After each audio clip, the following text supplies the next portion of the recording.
बिस्मिल्लाहिर्रहमानिर्रहीम। अस्सलाम वालेकुम प्यारे स्टूडेंट। आज का जो हमारा टॉपिक है इस पे पहले भी बात हो चुकी है, लेकिन आज थोड़ा डिटेल में बात करेंगे। ये एफएससी लेवल का टॉपिक है। पहले 9th में हमने डिस्कस किया था वेपर प्रेशर। ठीक है, वीडियो पे जाने से पहले वीडियो को आखिर तक ज़रूर देखिए। चैनल को सब्सक्राइब नहीं किया हुआ तो चैनल को सब्सक्राइब ज़रूर कर लें, बेल आइकन को भी दबाएँ ताकि हर लेक्चर की आपको नोटिफिकेशन मिल सके। तो आते हैं हम अपने टॉपिक की तरफ। वेपर प्रेशर, अगर इसकी डेफिनेशन करें,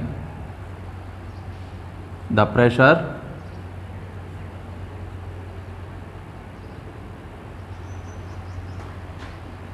exerted by वेपर्स, नाम से ही जाहिर है वेपर ही एग्जर्ट करेंगे of a liquid in equilibrium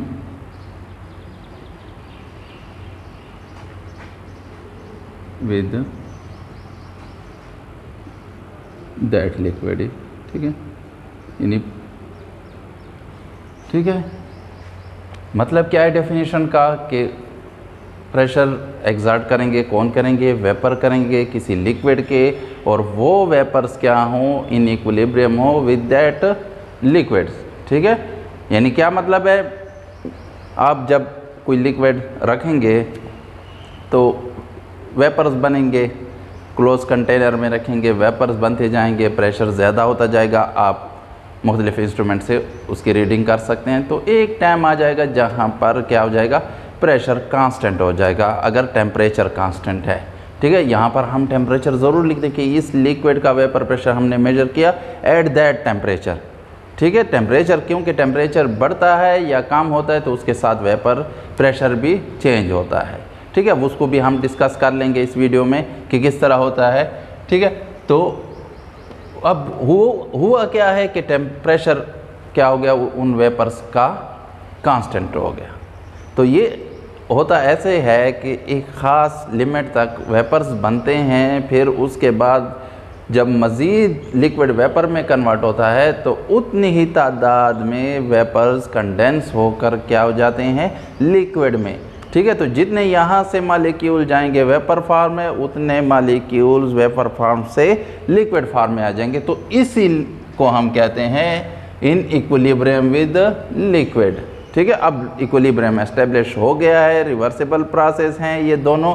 ठीक है, एवोपरेशन और कंडेंसेशन। ठीक है, लिक्विड एवोपरेट होगा, वेपर्स बनेंगे, वेपर्स दोबारा कंडेंस होकर क्या बनाएंगे? लिक्विड। तो दूसरी डेफिनेशन इसकी हो जाएगी the pressure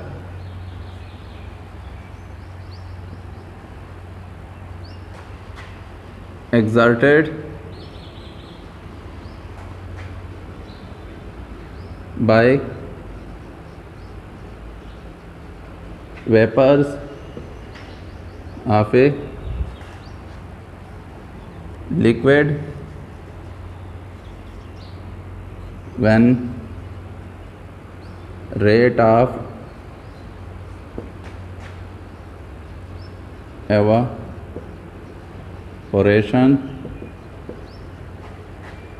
is equal to rate of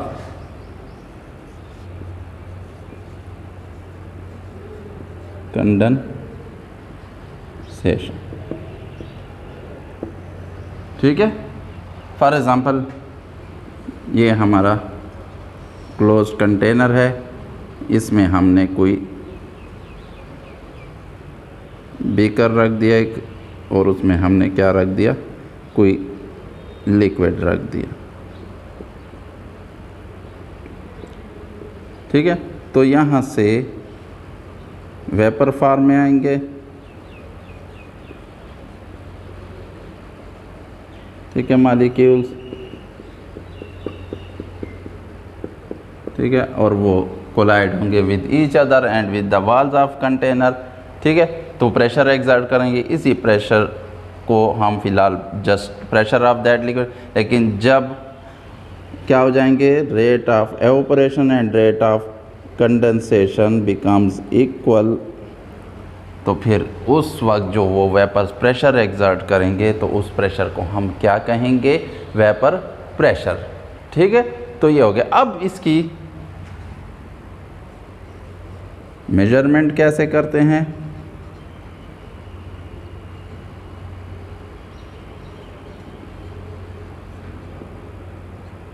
ठीक है, सिंपल मेथड अगर हम वो करें, ठीक है, मेजरमेंट में अगर सिंपल मेथड करें तो आप एक चाइना डिश ले लें, ठीक है, या बीकर ले लें और उसमें बैरोमीटर लगा दें। बैरोमीटर क्या होती है, गिलास ट्यूब होती है, तकरीबन हम जो लेते हैं वो 1000 सेंटीमीटर, सॉरी 100 सेंटीमीटर या 1000 मिलीमीटर या 1 मीटर हम कहते हैं। ठीक है, ये 1 मीटर लॉन्ग ट्यूब होती है और इसको मरकरी से फिल कर देते हैं, इसको भी मरकरी से फिल कर देते हैं। ठीक है, और यहाँ पर ड्रॉपर से हम क्या डाल देते हैं, कोई लिक्विड डाल देते हैं जिसका हमने वेपर प्रेशर वो करना होता है। तो उस लिक्विड का जो उसमें, ठीक है, फॉल आएगा, ठीक है, मरकरी कॉलम में, क्योंकि वेपर्स यहाँ पर आ जाएंगे तो वो यहाँ पुश करेंगे मरकरी लेवल को। ठीक है, तो उसकी वजह से जो उसमें डिफरेंस आएगा लेवल में, यानी अगर आप सी लेवल पर कर रहे हैं तो 760 मिलीमीटर पर ये ठहरा हुआ होगा लेवल। ठीक है, कांस्टेंट लेवल होगा, ठहरा हुआ होगा, और जब आप लिक्विड इंट्रोड्यूस करेंगे तो उसके वेपर बनेंगे और वो वेपर्स जब इक्विलिब्रियम में आ जाएंगे, प्रेशर एग्जर्ट करते जाएंगे और जब इक्विलिब्रियम में आ जाएंगे तो लेवल फिर कांस्टेंट बन जाएगा। तो वो डिफरेंस जो आपका 760 मिलीमीटर से नीचे जो डिफरेंस आया है उसको मेजर कर लें तो वो आपका उस लिक्विड का at that temperature vapour pressure हो जाएगा। दूसरा मेथड जो है आजकल बुक्स में नहीं आ रहा, लेकिन मैं इधर पढ़ा दे ताकि कहीं पर अगर वो आ जाए तो आपको पता हो। जो साइंटिफिक मेथड है बहुत एक्यूरेट, तो वो मानोमीटर से हम मेजर करते हैं। मानोमीटर क्या होती है, ये एक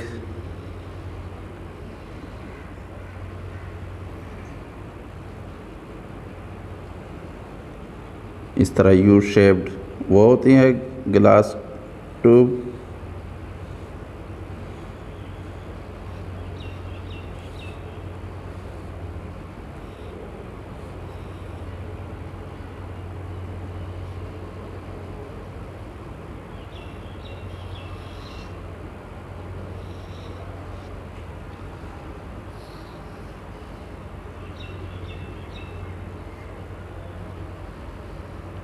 ये थर्मोस्टेट है।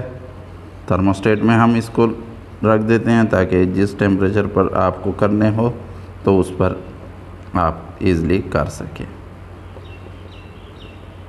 ये इधर हम क्या लगा देते हैं, वैक्यूम पंप लगा देते हैं।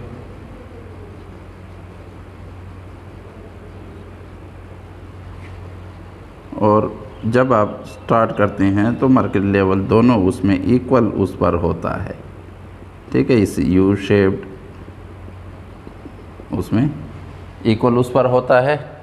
तो सबसे पहले आपने क्या करना है, इसको एवोकेट कर देना है। ठीक है, फिर इसके बाद आपने जो लिक्विड लिया है उस लिक्विड को फ्रीज़ करें।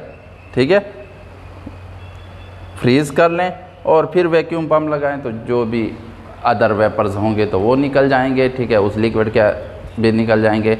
इसी तरह इस प्रोसेस को 2-3 दफ़ा दोहराना है और फिर उसके बाद उसको दोबारा वो कर लें, मेल्ट कर लें, और फिर उसके बाद जो इसका वेपर प्रेशर जिस टेम्परेचर पर आपने करना है तो वो टेम्परेचर आप कांस्टेंट रख लें और उस टेम्परेचर पर आपके पास क्या आ जाएगा, यहाँ पर प्रेशर एग्जर्ट होगा तो ये मर्क्यूरी लेवल किसी उस तक राइज़ हो जाएगा। और यही डिफरेंस आपने क्या करना है, जो डेल्टा एच में आया हुआ है इसके लिए फार्मूला है, उस फार्मूले में लगा दें और आपके पास क्या आ जाएगा, वेपर प्रेशर आ जाएगा। तो ये डिफरेंट मेथड्स हो गए, ठीक है। फिर इसके बाद एक्टिंग वेपर प्रेशर के कौन कौन से फैक्टर्स हैं जो अफेक्ट करते हैं वेपर प्रेशर को डिफरेंट लिक्विड्स के दरमियान, और सेम लिक्विड में भी कभी कभार हो जाता है, तो वो हम पढ़ लेते हैं। सबसे पहले जो है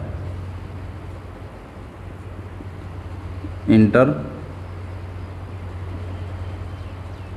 मॉलिक्यूलर फोर्सेस, ठीक है। अगर वो पोलर लिक्विड है या उसके दरमियान स्ट्रांग हाइड्रोजन बॉन्डिंग है तो उसका वेपर प्रेशर कम होगा। जितनी weaker intermolecular forces of attraction होगी बिटवीन मॉलिक्यूल्स ऑफ लिक्विड, उतना ही उसका ज़्यादा वेपर प्रेशर होगा, क्योंकि वेपर्स की तादाद ज़्यादा बनेगी, इक्विलिब्रियम ज़्यादा वेपर्स की तरफ एस्टेब्लिश होगा, ठीक है। उसके बाद